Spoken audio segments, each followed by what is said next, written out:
Estepanus Kadun, pelaku laka lantas yang menyebabkan Maranatasha Jun Sitania meninggal dunia, divonis 5 tahun penjara. Vonis tersebut dibacakan dalam sidang yang dipimpin Orpa Martina sebagai hakim ketua didampingi Ismail Wal dan Nova Salmon masing-masing sebagai hakim anggota.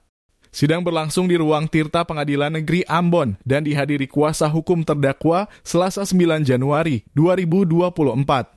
Menjatuhkan putusan oleh karena itu kepada terdakwa Estepanus Kadun dengan pidana penjara selama 5 tahun, kata majelis hakim.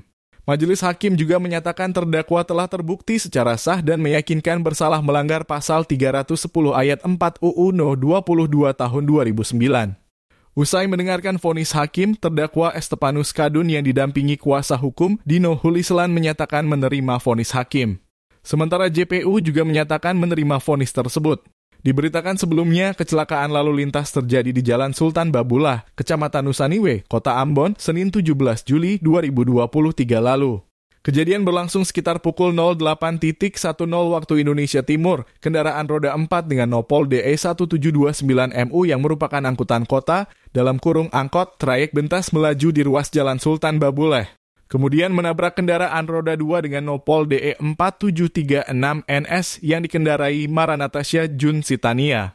Tak hanya menabrak, mobil angkot tersebut menyeret korban beserta kendaraan sejauh 10 meter. Sebelum menabrak, angkot itu sempat menyerempet kendaraan roda 2 lainnya dengan nopol DE 2796NY yang dikendarai Ilman Hari.